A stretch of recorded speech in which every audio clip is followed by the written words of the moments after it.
पिंपरी चिंचवड शहरातलं सर्वपक्षीय वातावरण जर पाहिलं तर हवा नक्की कुणाची? पिंपरी चिंचवडमध्ये खरं तर सर हवा मतदारांची असेल. सगळा जो सावळा गोंधळ आहे त्या सावळा गोंधळाचा थेट फायदा राज्यातील सत्ताधारी भारतीय जनता पार्टीला होऊ शकतो. मोशीमध्ये म्हणजे भोसरी विधानसभेचा मोशी हा जो भाग आहे प्रभाग क्रमांक 2 इथे एबी फॉर्म आणि कोण कुणाच्या विरुद्ध लढणार याच्यावरून प्रचंड राडा गेल्या 2 दिवसामध्ये पाहायला मिळाला. त्यानंतर आरक्षण सोडत झाली. आरक्षण सोडतीमध्ये सुद्धा जो काही गुडलक होता तो गुडलक भारतीय जनता पार्टीच्या बाजूनी राहिला. म्हणजे युती होणार की स्वबळावर लढणार हे अगदी शेवटच्या क्षणापर्यंत चालू होतं. मग मुस्लिम वोटर पण आहे आणि त्यांना संधी मिळायला पाहिजे. नमस्कार, मी अविनाश आदक. आपण पाहत आहात महाई न्यूज. सर्वप्रथम महाई न्यूजच्या सर्व प्रेक्षकांना नवीन वर्षाच्या मनपूर्वक शुभेच्छा. हे नवीन वर्ष सर्वांना सुखाचं समृद्धीचं जावो अशी सदिच्छा महाई न्यूजच्या वतीनं मी व्यक्त करतो. एकीकडं नवीन वर्ष सुरू झालं आहे, पण पिंपरी चिंचवड शहरामध्ये उडाली आहे ती निवडणुकीची रणधुमाळी. सर्वच पक्ष कामाला लागले आहेत. आपापल्या परीनं सर्वांचा जोरदार प्रचार सुरू आहे. फॉर्म भरून झालेत आणि याच सर्व निवडणुकीच्या पार्श्वभूमीवरती आपण चर्चा करणार आहोत की पिंपरी चिंचवडमध्ये नक्की परिस्थिती काय आहे, राजकीय गणितं कशी जुळवली जात आहेत, कुठल्या पक्षाची ताकद कशी आहे, या संदर्भातच आज आपण आपल्या महाई न्यूजमध्ये चर्चा करणार आहोत. आपल्यासोबत आहेत संपादक अधिकराव दिवे पाटील सर. त्यांच्याशी आपण या संदर्भात चर्चा करणार आहोत. सर नमस्कार. नमस्कार सर. सर, आपण पाहताय या निवडणुकीच्या पार्श्वभूमीवरती पिंपरी चिंचवडमध्ये वेगवेगळ्या घडामोडी दररोज दर मिनिटाला क्षणाला घडत आहेत. काय नक्की सांगाल? एकूणच पिंपरी चिंचवड शहरातलं सर्वपक्षीय वातावरण जर पाहिलं तर हवा नक्की कुणाची? सर्वप्रथम पिंपरी चिंचवड शहरासह तमाम आपले जे प्रेक्षक आहेत त्यांना मी नवीन वर्षाच्या निमित्तानं हार्दिक अशा शुभेच्छा देतो. आपण जो प्रश्न उपस्थित केला की हवा नेमकी कुणाची, तर पिंपरी चिंचवडमध्ये खरं तर सर हवा मतदारांची असेल. आणि राहिला विषय पक्षांचा, तर पक्षामध्ये जर तुम्ही पाहिलं तर जो काही सावळा गोंधळ सध्या सुरू आहे त्याच्यामध्ये, आणि या सगळ्या जो सावळा गोंधळाचा अलीकडं पलीकडं उमेदवार पळवापळवी, एबी फॉर्म पळवापळवी, एबी फॉर्म म्हणजे काय जे आहेत ते बाद करून परत आपले उमेदवार कसे समोर राहतील त्याची जी काही धांदल सुरू आहे, या सगळ्यातून एक मात्र निश्चित आहे की या सगळा जो सावळा गोंधळ आहे त्या सावळा गोंधळाचा थेट फायदा राज्यातील सत्ताधारी भारतीय जनता पार्टीला होऊ शकतो. कारण भाजप व्यतिरिक्त जे काही इतर मतदान आहे त्या मतदानाची विभागणी करण्यामध्ये भारतीय जनता पार्टीचे नेते स्थानिक असतील किंवा प्रदेशाचे असतील ते काही प्रमाणात यशस्वी झालेले आपल्याला पाहायला मिळतात. एकूणच सर्वपक्षीय जर समीकरणं पाहिली तर या निवडणुकीमध्ये प्रमुख मुद्दे कुठले असतील? म्हणजे सत्ताधाऱ्यांच्या बाजूने म्हणा किंवा विरोधकांच्या बाजूने म्हणा, कुठले मुद्दे घेऊन ते समोर निवडणुकीला सामोरं जातील? पिंपरी चिंचवड असो किंवा पुणे असो, महाराष्ट्रातल्या स्थानिक स्वराज्य संस्थांच्या ज्या काही निवडणुका आहेत त्या निवडणुका केवळ आणि केवळ विकासाच्या मुद्द्यावर लढवल्या जातील. आपल्या शहराचा जर तुम्ही विचार केला तर आपल्या शहरामध्ये आता भारतीय जनता पार्टी विरुद्ध राष्ट्रवादी काँग्रेस पार्टी एकत्रित अशा प्रकारचा लढा तुम्हाला चित्र पाहायला मिळेल. याच्यामध्ये काय होईल की 1999 साली राष्ट्रवादी काँग्रेस पार्टीची स्थापना झाली. त्याच्या अगोदर 1992 सालापासून आता जे राष्ट्रवादीचे नेते आहेत, उपमुख्यमंत्री अजितदादा पवार, ते 1992 पासून शहराशी संबंधित आहेत. बरोबर. आणि भारतीय जनता पार्टीचा सत्तेचा काही विषयच नव्हता त्या काळामध्ये. 99ला राष्ट्रवादीची स्थापना झाली आणि त्यानंतर सुद्धा 2017 पर्यंत पिंपरी चिंचवड शहराचे जे काही निर्णय असतील, जी काही भूमिका असेल ते अजित पवार ठरवत होते.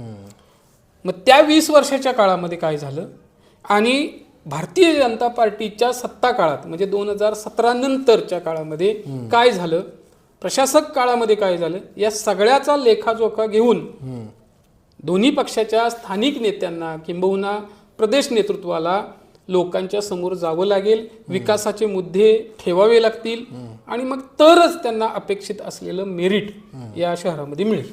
सर म्हणजे तुम्ही म्हणता की विकासाच्या मुद्द्यावरच निवडणूक लढवली जाईल, पण गेल्या विरोधकांकडून मोस्टली अजितदादा पवारांची राष्ट्रवादी असो किंवा भाजपच्या विरोधी जे पक्ष आहेत यांच्याकडून भ्रष्टाचाराचा मुद्दा हा प्रामुख्यानं मांडला जाईल असं एकंदरीत दिसतंय. कारण त्या आधीचा 2017च्या आधीचा उल्लेख तुम्ही जो केला त्या काळामध्ये राष्ट्रवादीने केलेली विकास कामं ते आत्ता दाखवणार नाहीत, तर गेल्या 10 वर्षातला भाजप माहितीच्या काळामध्ये झालेला भ्रष्टाचार याच्यावरती ते प्रामुख्याने प्रश्न उपस्थित करतील असं नाही का वाटत?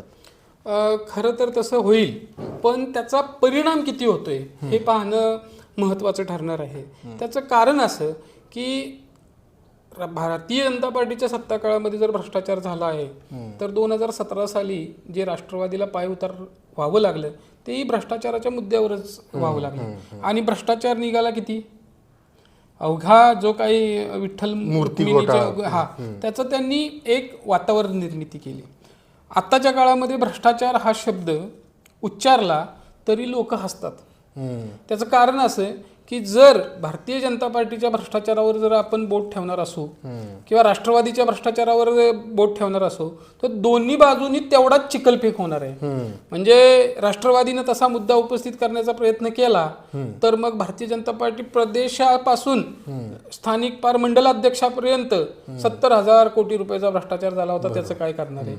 उद्या ज्या भ्रष्टाचाराच्या मुद्द्यावरती राष्ट्रवादी असेल किंवा भाजप असेल जर राज्यात एकत्र येत असतील तर मग स्थानिक पातळीवरती भ्रष्टाचार ह्याचा आणि त्याचा हे म्हणजे दोन म्हणजे काय म्हणतो त्याला की दोघेही बदमाश एक ही थाली के चट्टे बट्टे. मग त्याच्यात आता तू भारी का मी भारी हे करण्यात काय पॉइंट राहणार नाही. किंबहुना भ्रष्टाचाराचा जो काही आरोप झाला तो आरोप जर सिद्ध करता आला असता किंवा त्याच्यावरती जर का कोणी पुढे जाऊन कार्यवाही केली असती, न्यायालयीन लढा उभा केला असता तर तो जन आंदोलन झाला असतं आणि त्या जन आंदोलनाचा परिणाम निवडणुकीवर झाला असता. पण तसं पिंपरी चिंचवडमध्ये झालं नाही. जे कोणी कथित समाजसेवक, जे कोणी कथित तज्ज्ञ चाणक्य म्हणून या शहरामध्ये वावरतात त्यांनी तो विषय सोशल मीडिया पुरता मर्यादित ठेवला. किंबहुना कधी भारतीय जनता पार्टीशी जवळीक कधी राष्ट्रवादीशी जवळीक करत शहरातले जे महत्वाचे प्रश्न होते, जे मुद्दे होते त्या मुद्द्यांना सोयीनुसार त्याचा वापर केला. त्यामुळं आत्ताच्या ह्या 10-12 दिवसामध्ये फार मोठा काही परिणाम होईल असं माझं किंवा मी ज्या राजकीय विश्लेषकांच्या संपर्कात असतो किंवा आपण चर्चा करतो तर त्यांच्यामध्ये काही असं जाणवत नाही. सर मला सांगा, भारतीय जनता पार्टी एकंदरीतच ताकद भारतीय जनता पार्टीची पिंपरी चिंचवडमध्ये जास्त दिसून येते सध्या तरी. अगदी अजितदादा पवार यांचे राष्ट्रवादी आणि इतर पक्षसुद्धा भाजपाला जोरदार टक्कर देतील अशी परिस्थिती आहे. पण मोशीमध्ये म्हणजे भोसरी विधानसभेचा मोशी हा जो भाग आहे प्रभाग क्रमांक 2 इथे एबी फॉर्म आणि कोण कुणाच्या विरुद्ध लढणार याच्यावरून प्रचंड राडा गेल्या 2 दिवसामध्ये पाहायला मिळाला. अगदी लोकल माध्यमांनी सुद्धा तो प्रश्न किंवा तो झालेला राडा बराच उचलून धरला. नक्की काय घडलं प्रभाग क्रमांक 2 मध्ये आणि त्या ठिकाणी भाजप कमकुवत दिसते असं प्राथमिक चर्चा जाणवते लोकांमध्ये. काय नक्की परिस्थिती? हे बघा, याच्या पाठीमागं आपण गेलं पाहिजे की सुरुवातीला पिंपरी चिंचवड महानगरपालिकेची प्रभाग रचना झाली. प्रभाग रचनेमध्ये ते जे काही भारतीय जनता पार्टीचे नेते असतील किंवा जे काय असतील ती प्रभाग रचना इथल्या स्थानिक भाजपच्या पथ्यावर पडली हे आपण वाचलं आहे. त्यानंतर आरक्षण सोडत झाली. आरक्षण सोडतीमध्ये सुद्धा जो काही गुडलक होता तो गुडलक भारतीय जनता पार्टीच्या बाजूनी राहिला.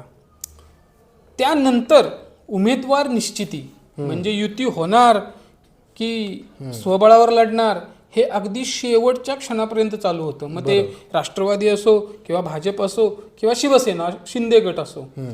किंबहुना पुढे जाऊन तुम्हाला सांगतो की जे राष्ट्रवादी 2 आहे, शरद पवार साहेबांचा पक्ष आणि महाविकास आघाडी, हे तरी एकत्रित लढतील किंवा नाही लढतील याच्याबद्दलही प्रचंड कमालीची गोपनीयता किंवा उत्सुकता होती. आणि अशा परिस्थितीमध्ये ज्या वेळेला उमेदवारी देण्याची वेळ आली त्यावेळी समोर तू का मी, समोर कोण असेल, पॅनेल कसा असेल, प्रतिस्पर्धी पॅनेलमध्ये कोण असेल याच्यावरूनची प्रचंड एक उत्सुकता म्हणा किंवा एक क्युरियोसिटी ही जागृत झाली प्रत्येक उमेदवाराच्या बाबतीत हे झालं. मोशीचा विचार करता मोशीमध्ये ज्या 2 लोक म्हणजे जे इच्छुक उमेदवार आहेत त्याच्यामध्ये राष्ट्रवादीचे वसंत बोराटे असतील किंवा माजी महापौर जे आहेत राहुल जाधव यांच्या दोघांमधला हा काय म्हणतो ते प्रतिस्पर्धी स्पर्धक आहेत एकमेकांचे. पण तिथं त्या ठिकाणी हे दोन्ही नेते जे आहेत ते मूळचे कुणाचे आहेत? महेश लांडगेंचे. आणि महेश लांडगेंचे हे दोन्ही नेते एकमेकातल्या मतभेदांचं जे काही पर्यावसन व्हायला पाहिजे निवडणुकीच्या निमित्तानं तेच नेमकं तुम्हाला 2 दिवसांपासून पाहायला मिळेल. त्यातली टेक्निकल बाजू जर आपण समजून घेतली तर ज्यांना उमेदवारी अर्जासोबत एबी फॉर्म देण्याचा अधिकार असतो त्याची एक सही असते, तो अधिकार भारतीय जनता पार्टीमध्ये शत्रुघ्न काटेंना होता शहराध्यक्ष म्हणून. आणि मला वाटते राष्ट्रवादी काँग्रेस पार्टीच्या एबी फॉर्मवरती स्वाक्षरी प्रदेश सरचिटणीसांची किंबहुना प्रदेशाध्यक्षांची होती. बहल साहेबांची त्याच्यावरती स्वाक्षरी नव्हती असं मी ऐकलं. आता जर त्यांनी राहुल जाधवांनी काय केलं की एकाच गटामध्ये क असेल किंवा ड असेल त्या ठिकाणी सर्वसाधारण तर त्या एकाच गटामध्ये 2 एबी फॉर्म भरले जे भरू शकतो. पण कोणता एबी फॉर्म कायम ठेवायचा हे ठरवू शकतो आपण. आणि आपणच नव्हे तर निवडणूक निर्णय अधिकारी त्याच्यावर निर्णय घेऊ शकतात. जर का अशा प्रकारचा विवाद निर्माण झाला तर ज्यांनी पहिला अर्ज दिला तो त्याचा ग्राह्य धरला जातो. बरोबर. याच्यावरून काय झालं की याच्यावरून तिथं एक वातावरण निर्मिती झाली. आणि मला वाटते की या मुद्द्याचा आपल्याला प्रचारासाठी किंवा वातावरण निर्मितीसाठी फायदा करून घेण्याचा प्रयत्न दोन्ही बाजूंनी करण्यात आला. एका बाजूला काय झालं की तुम्ही झुलवत ठेवलं म्हणजे ठीक आहे आर्ग्युमेंट केल्या, दुसऱ्या बाजूला त्या आर्ग्युमेंटवरती चांगलं त्याचं मार्केटिंग केलं. आणि या दोन्ही गोष्टीमध्ये दोन्ही बाजूंनी ताणून धरल्यामुळं हा प्रश्न उशिरापर्यंत सुटला नाही. शेवट प्रसारमाध्यमांनी दाखवला नाही, महाई न्यूजनी. म्हणजे तुम्ही सुरुवातीला ती बातमी केली आणि त्याचा निर्णय जो काय आहे तो पिंपरी चिंचवडकरांच्या समोर ठेवला. निर्णय काय होता? निर्णय असा होता की अ किंवा ब किंवा ड किंवा क हे जे काही ठरवायचं आहे ते उमेदवार ठरवतील. त्यांनी जो मागणी केली होती वादी आणि प्रतिवादी कोण होते? जर हरकत घेणारे वसंत बोराटे आणि विशाल आयर होते. आणि त्यांच्या प्रतिवादी कोण होतं? तर निखिल बोराटे आणि राहुल जाधव होते. आता त्या राहुल जाधवांनी जी काही मागणी केली होती की मी 2 अर्ज भरलेले आहेत त्याच्यातला क साठीचा माझा जो एबी फॉर्म आहे तो ग्राह्य धरावा. तो ग्राह्य धरत असताना अध्यक्षांची तिथं म्हणजे बघा भारतीय जनता पार्टीचं संघटनात्मक कंट्रोल किती प्रचंड आहे बघा. त्या ठिकाणी ज्या वेळेला असा प्रश्न उपस्थित झाला की त्याच्यावरती सील किंवा जावक क्रमांक नाही तर भारतीय जनता पार्टीचे शहराध्यक्ष शत्रुघ्न काटे तिथं सुनावणीला उपस्थित राहिले. आणि त्या उपस्थित राहून त्यांनी सांगितलं की हा अर्ज माझा आहे आणि तो मी दिलेला आहे आणि तो ग्राह्य धरावा. निवडणूक निर्णय अधिकारी ना भाजपासाठी काम करत होते ना राष्ट्रवादीसाठी काम करत होते. किंबहुना हे राष्ट्रवादीच्या स्थानिक तिथले जे इच्छुक आहेत वसंत असतील किंवा विशाल असतील त्यांना हे माहिती होतं की निर्णय हाच होणार आहे. परंतु त्यांनी तो विषय चर्चेत ठेवला, ठिय्या मांडला. त्याचा फायदा त्याच्या पाठीमागचा उद्देश काय असावा? तर त्याच्या पाठीमागचा उद्देश असा असावा की आपल्याला वातावरण निर्मिती करता येईल. आणि राहुल जाधवांनी ज्या पद्धतीनं त्याला मला याच वर्गामध्ये उमेदवारी अर्ज कायम ठेवायचा आहे तर त्याच्या पाठीमागचं माझ्या माहितीप्रमाणे असं एक त्यांचं गणित होतं की ते जाधव आणि त्यांचे जे स्थानिक जे काही मतदानाचं कॅल्क्युलेशन आहे त्याच्यासाठी त्यांना त्याच ह्याच्यामध्ये पाहिजे होता. मग आता मीडियामध्ये किंवा तिथं असलेल्या लोकांनी एक विषय निर्माण केला की बाबा राहुल जाधव आणि वसंत बोराटे असं जर लढत झाली तर जिंकणार तर एकच आहे. आणि उद्या समजा का ए जिंकला तर बी कमी महत्वाचा होता असं म्हणता येणार आहे का? किंवा बी जिंकला तर ए कमी महत्वाचा आहे असं म्हणता येणार नव्हतं. तर या ठिकाणी त्यांनी ज्या पद्धतीनं त्या विषयाचा एक इश्यू केला तो इश्यूमुळे संपूर्ण शहरामध्ये चर्चा झाली. हा, मग ह्या चर्चेवरूनच असं दिसून येत होतं म्हणजे काल जवळपास 1.5 दिवस हा सगळा राडा सुरू होता. आणि या राड्यामध्ये एकीकडं राष्ट्रवादीचे उमेदवार असतील विशाल आहेर आणि वसंत बोराटे हे छाती ठोकपणे सांगत होते की आम्ही दोघंही कुणीही असो राहुल जाधव यांच्या समोर लढायला आम्ही तयार आहोत, क मध्ये असो किंवा ड मध्ये असो, ते का घाबरतायत, अशा पद्धतीची चर्चा त्यांनी माध्यमांमध्ये केली. पण हा सगळा सावळा गोंधळ जो झाला त्याच्यामुळे कुठंतरी पूर्ण पॅनल वेठीस धरला गेला भाजपचा, राष्ट्रवादीचा, आणि ती जी चर्चा झाली ती कुठंतरी भाजपला थोडीशी डॅमेज करणारी ठरेल. मला असं वाटत नाही. त्याचं कारण असं की कोणी कुठल्या प्रभागातून किंवा कुठल्या प्रवर्गातून लढावं हा त्याचा व्यक्तिगत अधिकार आहे. आणि राहिला विषय कालच्या प्रश्नाचा, तर भारतीय जनता पार्टीचा असू देत उमेदवार किंवा राष्ट्रवादीचे उमेदवार असू देत, त्यांनी लढायचं निश्चित आहे. बरोबर. आता ते कुणाविरोधात लढायचं हा त्यांच्या राजकीय खेळीचा भाग आहे. बरोबर. आता समजा जर का वसंत बोराटेनं राहुलच्याच विरोधात लढायचंच आहे, तर ते अपक्ष राहून किंवा त्यांच्या पक्षाकडनं अर्ज घेऊन दोन गटामधला अर्ज भरून पण ते लढू शकले असते. पण त्यांनी राहुल जाधवांच्या ऍक्टला रिॲक्ट होत असताना त्याचं बरोबर ब्रँडिंग होईल या अनुषंगाने त्यांनी केलेलं आहे. बरोबर. अंतिम सत्य काय आहे, वसंत बोराटे असतील किंवा विशाल आहेर असतील यांचा जी काही तक्रार जो अर्ज होता तो निवडणूक निर्णय अधिकाऱ्यांनी फेटाळला आहे. मग आपण प्रसार माध्यम त्रयस्थ म्हणून काय म्हणलं पाहिजे, यांनी असा तक्रार घेतली होती, त्यांनी त्याचं स्पष्टीकरण दिलं आणि निवडणूक निर्णय अधिकाऱ्यांनी फेटाळला. ही वस्तुस्थिती आहे. बरोबर. जर त्यांची मागणी रास्त असती तर ती ग्राह्य धरली. ते तर राहुल जाधवांचा अर्ज बाद व्हावा अशी मागणी होती. खरं तर ही मागणी जी राष्ट्रवादीच्या नेते जे आहेत अजित गव्हाणेंनी केलेली मागणी ती रास्त झाली का? नाही झाली.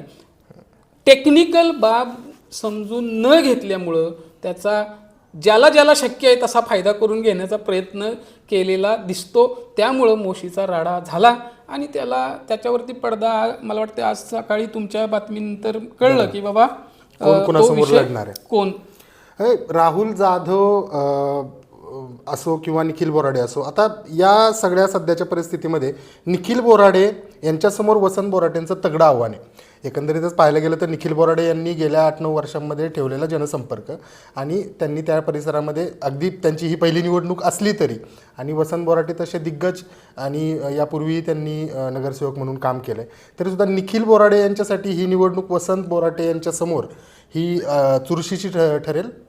मला तुम्हाला सांगायला वाटतंय की निवडणूक चुरस ही मतदार ठरवतात कोण स्ट्रॉंग कोण वीक.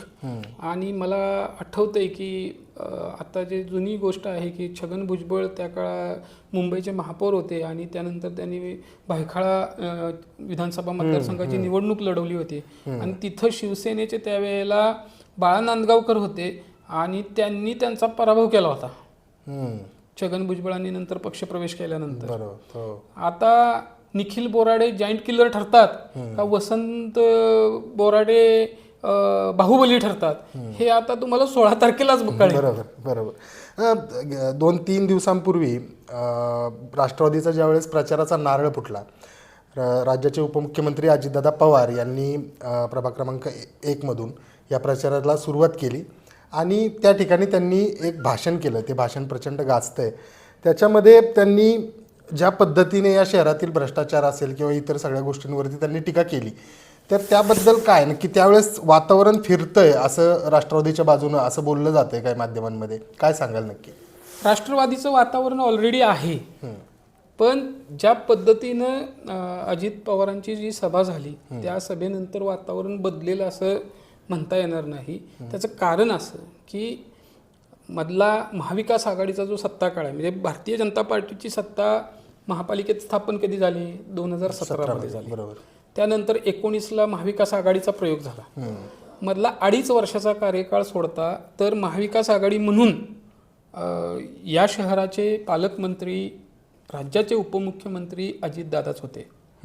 त्यानंतरच्या काळामध्ये ज्या वेळेला शिवसेनेमध्ये फूट पडली आणि शिवसेना भाजपसोबत आली, मधला काळ सोडता अजित पवार सुद्धा महायुतीच्या सत्ता काळामध्ये भाजपसोबतच राहिले. बरोबर. आजही राज्याच्या सत्ताधारी पक्षाच्या घटक पक्ष म्हणून अजितदादा सत्ताधारीच आहेत. त्यामुळं ज्या पद्धतीनं पालकमंत्र्यांच्या कार्यकाळामध्ये पिंपरी चिंचवड महानगरपालिकेमध्ये जर भ्रष्टाचार होत असेल तर आज निवडणुकीच्या निमित्तानं समोर येत असेल तर मग या भ्रष्टाचाराला मूकसंमती राष्ट्रवादीची होती अशी सुद्धा त्याच्याकडे संशयाची सुई जाऊ शकते. किंबहुना जे काही भ्रष्टाचाराचे मुद्दे किंवा काही जे आहे एव्हाना पिंपरी चिंचवड महानगरपालिका कर्जबाजारी झाला अशा प्रकारचा दावा केला जातो. माझा तर ठाम विश्वास आहे की जे मुद्दे अजित पवार साहेबांना स्थानिक पातळीवरती दिले जातात ते अजित पवारांना अक्षरशः मिसगाईड करतात. मिसगाईड अशामुळे करतात की जर तुम्ही राज्याचे अर्थमंत्री आहात, जर तुम्ही पुणे जिल्ह्याचे पालकमंत्री आहात तर एका मिनिटामध्ये तुम्ही महापालिकेची आर्थिक स्थिती पाहू शकता आणि त्या आर्थिक स्थितीवरती तुम्ही बोलू शकता. पण अजितदादांनी तसं केलं नाही. त्याचं कारण सांगतो. अजितदादा राज्याचे नेते आहेत. अजितदादा ज्या वेळेला पिंपरी चिंचवड शहराचा दौरा करतात त्यावेळेला इथल्या स्थानिक पदाधिकाऱ्यांनी किंवा त्यांचे काही थिंक टँक असेल त्यांनी दिलेल्या इनपुट्सवरती ते सभा बोलत असतात किंवा प्रसारमाध्यमांशी चर्चा करत असतात. बरोबर. पण ते जे इनपुट्स देणाऱ्यांना हे समजलं पाहिजे की अजितदादांना काय दिलं पाहिजे आणि अजितदादांनी ते मांडलं पाहिजे. काल का परवा दिवशी मी एक व्हिडिओ पाहिला. एक कोणतरी गृहस्थ व्यासपीठावरती अजितदादांना एक सल्ला देत होते की तुम्ही हे बोला ते बोला. अच्छा. असा सल्ला देत होते. अजितदादांनी भर सभेमध्ये त्याला सांगितलं की अरे माझ्या डोक्याची केस गेली, अजून पण तू सांगतोयस मला की हे बोला ते गेला. आता 40 वर्ष झाली, 20 वर्ष झाली मी हेच करतोय. मला सांगायला इथं सांगावं वाटतं की मी म्हणजे अजितदादा ह्या शहराचेच नव्हे तर राज्याचे नेते आहेत. अजितदादा ज्या वेळेला सभा बोलत होते त्यावेळेला त्यांच्यासमोर कागद होता आणि त्या कागदामध्ये काही मुद्दे लिहून दिले होते आणि त्या मुद्द्यांच्या आधारे दादा बोलत होते.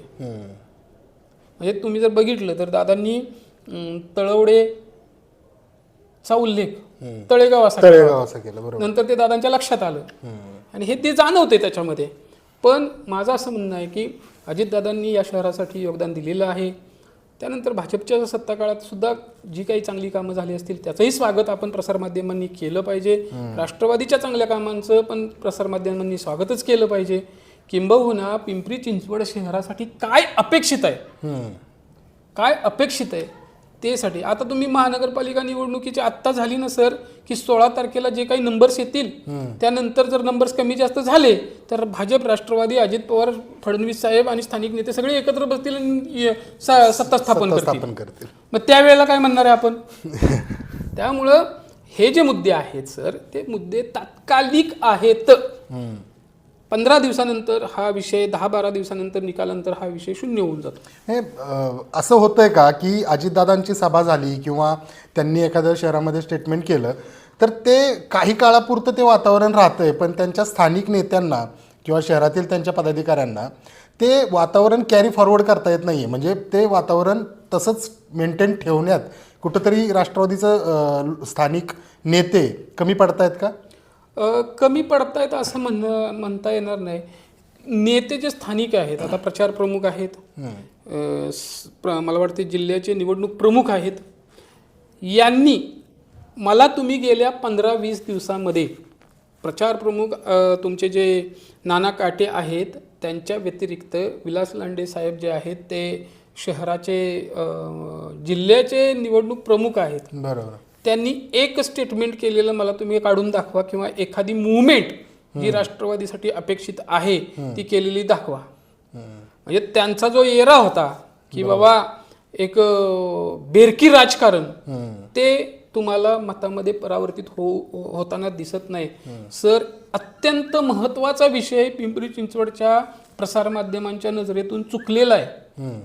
तो असा आहे की ज्या प्रभागाचं नेतृत्व विलास लांडे साहेबांच्या कुटुंबियांनी वर्षानुवर्षे केलं म्हणजे जवळपास राष्ट्रवादीच्या स्थापनेपासून आणि त्याच्या अगोदर पण त्या प्रभागामध्ये विलास लांडे साहेबांच्या कुटुंबातील सदस्याला प्रतिनिधित्व आता उमेदवारी मिळालेली नाही. जो परंपरागत प्रभाग अजित गव्हाणे साहेबांचा होता प्रभाग क्रमांक 5 त्या प्रभाग क्रमांक 5 मधून ठीक आहे म्हणजे अजित गव्हाणे जे आहेत त्यांनी विधानसभा निवडणूक लढवलेली आहे त्यांना आता परत महापालिका निवडणूक लढवून पुन्हा विधानसभेवरती क्लेम करणं योग्य होणार नाही, त्यांच्या इथिक्समध्ये ते बसत नसेल. पण कुटुंबातला सदस्य देता आला नाही, बरोबर. ही वस्तुस्थिती आहे. आणि मग म्हणून जे काही आता नाना काटेंचा विचार केला तर त्यांच्या प्रभाग क्रमांक 28 मध्ये ते पूर्णपणे गुंतलेले आहेत. याच्यावरती अगोदर पण आपण भाष्य केलं होतं की ते पूर्णपणे गुंतलेले आहेत. नाना काटे आता केवळ फोनवरती उपलब्ध राहू शकतात. बरोबर. ही म्हणजे प्रॅक्टिकली ते शक्य नाही, अगदी. कारण त्यांच्या सुद्धा प्रतिष्ठेची लढाई आहे ना, अस्तित्वाची लढाई आहे. त्यामुळे ते सगळ्या 32 प्रभागामध्ये फिरू शकत नाहीत. मग ते काय करतील तर भोसरीची जबाबदारी आहे ते विलास शेठ असतील किंवा अजित भाऊ असतील त्यांच्यासारख्या लोकांवरती देतील की बाबा तुम्ही हे सगळं करा. पिंपरीची जबाबदारी अण्णा बनसोडेंच्याकडे बाय डिफॉल्ट राहील. आणि चिंचवडमध्ये मी जास्तीत जास्त बघण्याचा प्रयत्न करीन, त्यात पण माझा प्रभाग अगोदर बघीन आणि नंतर पाहिन. ही वस्तुस्थिती आहे. आणि म्हणून शहराच्या राजकारणामध्ये राष्ट्रवादी काँग्रेस पार्टीला अपेक्षित रिझल्ट मिळत नाहीत, कारण लोक त्या मर्यादित राहिलेले आहेत. तुम्ही भारतीय जनता पार्टीचं घ्या, निवडणूक प्रमुख असतील तुमचे शंकर जगताप, बरोबर, त्यांनी त्यांच्या पद्धतीनं त्यांचं शहर पातळीवरती काम चालू आहे. महेश लांडगे जे आहेत भारतीय जनता पार्टीचे 3ऱ्या टर्मचे आमदार, त्यांनी त्यांचे 12 प्रभाग सांभाळून पाठीमागं मला वाटते मधल्या काळामध्ये त्यांनी उत्तर पुणे जिल्ह्यामध्ये पण काम केलं. आणि आता पिंपरीमधले अजून काही लोकांचे प्रवेश घडवून आणले आणि एक वातावरण निर्मिती केली. किंबहुना पहिल्यांदा 20-22 लोकांचे प्रवेश घेतले, त्यानंतर परत दुसऱ्यांदा भाजपच्या पक्ष कार्यालयामध्ये प्रवेश घेतले आणि तो टेम्पो कायम ठेवण्याचा प्रयत्न केला. लोकनेते दिवंगत लक्ष्मण जगतापांच्या स्मारकाचं लोकार्पणाच्या निमित्तानं देवेंद्र फडणवीसांना त्यांनी शहरामध्ये आणलं. राष्ट्रवादीचं असं स्ट्रॅटेजी कुठे आहे? बरोबर. राष्ट्रवादी तिथं सर हे स्ट्रॅटेजिकल जे काही मुवमेंट व्हायला पाहिजेत त्या मुवमेंट करायला राष्ट्रवादीचे स्थानिक पदाधिकारी कमी पडतात. किंबहुना एक अधोरेखित करण्यासारखी लाईन आहे की अजित पवारांचा प्रतिनिधी म्हणून ताकदीनं काम करणारा शहरात नेता नसल्यामुळे, कारण इथं गावकी भावकी आली, इथं तुमचं नातं गोता आलं, त्यामुळं इथं स्थानिक पातळीवरती कोणताही नेता एक पॉलिटिकल मुवमेंट म्हणून कुठलंही काम करायच्या भानगडीत पडत नाही. त्याचं एक मूर्तिमंत उदाहरण तुम्हाला सांगतो. आपण आता म्हणलो की राष्ट्रवादीची वातावरण निर्मिती झाली वगैरे वगैरे वगैरे. आज तुमचे अर्ज छाननी झाली, अर्ज छाननीनंतर उद्या 3 तारखेपर्यंत अर्ज माघारीचा वेळ आहे. प्रभाग क्रमांक 6 मधून भारतीय जनता पार्टीचे उमेदवार रवी लांडगे बिनविरोध झाले. जर करिता राष्ट्रवादीची खरोखर ताकद जी आहे ती त्यांनी पणाला लावली असती, उमेदवार पडला तरी चालेल पण त्या ठिकाणी आम्हाला वैचारिक विरोध म्हणून उमेदवारी दिली पाहिजे अशी भूमिका राष्ट्रवादीनं त्या ठिकाणी सर घेतली नाही. त्यामुळे विजयी सलामी म्हणून आता चालू झालं भाजपच्या लोकांचं. आणि राष्ट्रवादीच्या लोकांना वाटलं की अरे यार हे आता पहिला बिनविरोध झाला, आता पुढे काय होईल, आता पुढचं काय, अजून कोण बिनविरोध होते, अजून कोणाचा कोण कुणाला बाय देतोय. मग या सगळ्या गोष्टींमुळे अपेक्षित रिझल्ट सर राष्ट्रवादीला भेटत नाही. एकीकडं भोसरी विधानसभेमध्ये किंवा एकूणच भारतीय जनता पार्टी एक हिंदुत्ववादी पक्ष, कट्टर हिंदुत्ववादी भूमिका मांडणारा पक्ष म्हणून भाजपकडे पाहिलं जातं. आणि अजितदादा पवार यांची पक्षाची विचारधारा ही पुरोगामी विचारधारा आहे. अशा पद्धतीने ते कायम सत्तेत असतानाही त्यांनी आपली विचारधारा कायम बोलून दाखवली. पण पिंपरी चिंचवड शहरामध्ये राष्ट्रवादी काँग्रेस पक्षाने एकही मुस्लिम उमेदवार दिलेला नाही आहे. आणि त्या संदर्भातच AIMच्या कार्याध्यक्ष यांनी आज सोशल मीडियाच्या माध्यमातून यावरती भाष्य केलं की राष्ट्रवादी काँग्रेसने एकही उमेदवार मुस्लिम लायक नाही अशा पद्धतीचं प्रश्न त्यांनी उपस्थित केला. आणि सोबतच महेश लांडगे जे की भाजपाचे कट्टर हिंदुत्ववादी आमदार म्हणून ओळखले जातात, त्यांनी आपल्या भोसरी विधानसभा मतदारसंघातील प्रभाग 9 मधून फारुख इनामदार यांच्या कन्या मीनाजी इनामदार यांना उमेदवारी दिली. याबद्दल म्हणजे या परिस्थितीकडे तुम्ही कसं पाहताय? म्हणजे मुस्लिम वोटर्स राष्ट्रवादी मुस्लिम वोटर्सलाही म्हणजे या सर्व प्रक्रियेमध्ये उमेदवारी देत नाहीये. राष्ट्रवादी किंवा भाजपा असं या गोष्टीकडे बघायला नको की राजकीय पक्षांनी त्या समाजातील घटकांना योग्य प्रतिनिधित्व देणं गरजेचं आहे. म्हणजे हे काय कुठल्या पक्षाचं म्हणून सांगत नाही, आपण प्रसारमाध्यम म्हणून बोलू. परवा मला वाटते हाके जे आहेत ओबीसी समाजाचं नेतृत्व करतात, लक्ष्मण हाके, त्यांनी आणि त्यांच्या सहकार्यांनी प्रेस कॉन्फरन्स घेतली. त्याच्यामध्ये त्यांनी काय सांगितलं की मूळ ओबीसीला तुम्ही संधी दिलेली नाही. त्यांनी ती यादीच वाचून दाखवली पुणे पिंपरी चिंचवड मधली, आणि त्याच्यात संधी मिळाली पाहिजे. जसं हाके बोलले संधी मिळाली पाहिजे, तसंच कदाचित रुईनाथ शेख यांची तीच भूमिका असावी. मला वाटतं त्या AIMM चे जे काय त्याच्या त्या कार्याध्यक्षा प्रदेशाच्या आहेत. आता त्यांना असं वाटत असेल की बाबा मुस्लिम वोटर पण आहे आणि त्यांना संधी मिळायला पाहिजे. तर राष्ट्रवादीने जी यादी जाहीर केलेली आहे त्याच्यामध्ये त्यांच्या म्हणण्याप्रमाणे दिसत नाही, पण भारतीय जनता पार्टीने जी यादी प्रसिद्ध केलेली आहे हे उमेदवारांची, त्याच्यामध्ये 9 नंबर प्रभागामध्ये फारुख इनामदार म्हणून जे आहेत त्यांच्या मुलीला संधी आहे. आता हे फारुख इनामदार कोण आहेत? तुमच्या माहितीसाठी सांगतो सर. फारुख इनामदार हे ते आहेत की ज्यांनी हिंदू आक्रोश मोर्चा ज्या वेळेला झाला होता त्यावेळेला हा फारुख इनामदार माणूस गळ्यात भगवा मफलर घालून तिथं हिंदूंवरील अत्याचारांबद्दल भांडत होता. दुसरी गोष्ट, फारुख इनामदार एका गणेश मंडळाचा कार्यकर्ता आहे, आणि महेश लांडगे जे हिंदुत्ववादी आमदार म्हणून ओळखले जातात त्यांचा तो निष्ठावंत कार्यकर्ता आहे. आता या परिस्थितीमध्ये फारुख इनामदार सारख्या कार्यकर्त्याला जर संधी त्यांनी दिली असेल, आणि मग ती उलट चांगला संदेश आहे की बाबा हे व्यापक हिंदुत्वाची भूमिका असायला पाहिजे, आणि त्या अनुषंगानं माझ्या एखाद्या कार्यकर्त्याला संधी मिळाली पाहिजे, आणि तिथं जर आरक्षण तसं असेल तर ती संधी चालून आलेली आहे आणि म्हणून ती दिलेली आहे. आता त्याच प्रभागामध्ये किंबहुना मला असं वाटतं की त्याच प्रभागामध्ये इम्रान शेख हे अत्यंत म्हणजे पुरोगामी विचारधारा जी काय आहे ती अत्यंत प्रभावीपणे मांडून विचारांशी एकनिष्ठ, मग ते तुमच्या शरद पवार साहेबांच्या पक्षाचे प्रतिनिधित्व करत होते, त्याच्या अगोदर ते राष्ट्रवादी होते मध्ये, जेवढी सगळी आंदोलनं जी काय करायची ते त्या इम्रान शेखनी केलेली आहेत राष्ट्रवादीच्यासाठी. आता त्या ठिकाणी इम्रान शेख सारख्या कार्यकर्त्याला संधी देणं अपेक्षित होतं, पण आता त्यांच्या ते पक्षाचा विषय आहे. आणि रुईनाज यांनी बोललेला मुद्दा जो आहे तो खरा आहे, कारण शहरामध्ये अनेक असे मुस्लिम म्हणून त्यांच्याकडे बघितलं नाही पाहिजे, तर ते समाजासाठी चांगल्या पद्धतीनं काम करतात. आणि त्या रुईनाज यांनी मध्यंतरी जी काही कारवाई झाली ती विशिष्ट समुदायावरती होऊ नये म्हणून त्यांनी ते आंदोलन उभा केलं. कुदळवाडीमध्ये जी कारवाई झाली, भले म्हणजे ते त्या त्यांच्या समाजासाठी भांडत असतात, आणि असं असताना आत्ताचा जो त्यांनी मुद्दा उपस्थित केलेला आहे तो निश्चितच त्याच्यावरती विचार करायला लावणार आहे. सर्वच राजकीय पक्षांनी धार्मिक किंवा जी काही जातीय समीकरणं बाजूला ठेवून त्या समाजाच्या लोकांना प्रतिनिधित्व द्यायला पाहिजे. नक्कीच सर, आपण बराच वेळ झाला चर्चा करतो आणि खूप वेगवेगळ्या विषयांवरती आपण चर्चा केली. शेवटी जाता जाता एक शेवटचा प्रश्न विचारतो. एक राजकीय विश्लेषक, एक पत्रकार, आणि आपण सर्वच माध्यमांमध्ये शहरामध्ये वेगवेगळ्या लोकांशी भेटत असतो, चर्चा करत असतो. नक्की काय होईल 16 तारखेला? भाजपाचा करिश्मा चालेल की राष्ट्रवादीची टिकटिक ह्या शहरामध्ये पुन्हा एकदा ऐकायला मिळेल? नक्की काय वाटतं? तुम्हाला खरं सांगू का सर, पिंपरी चिंचवड शहर असतो किंवा काय आहे, करिश्मा हे पिंपरी चिंचवडकरांचं असेल, कुठल्या पक्षाचा नाही. आणि दुसरी गोष्ट, जी टिकटिक आहे ना, टिकटिक आहे ती विकासाच्या मुद्द्यावर असेल.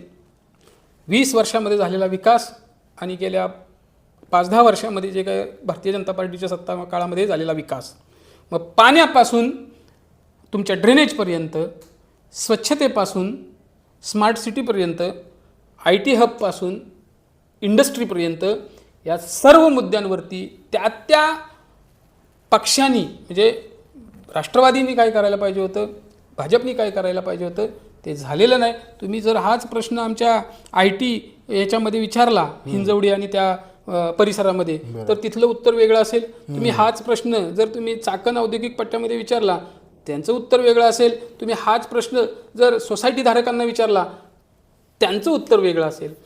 एकूण या ज्या निवडणुका आहेत त्या स्थानिक पातळीवरती त्या त्या प्रभागामध्ये त्या त्या उमेदवाराने लोकांसाठी काय योगदान दिलं त्याचं कॅल्क्युलेशन करून होतील अशी माझी आणि अनेक राजकीय विश्लेषकांची भावना आहे.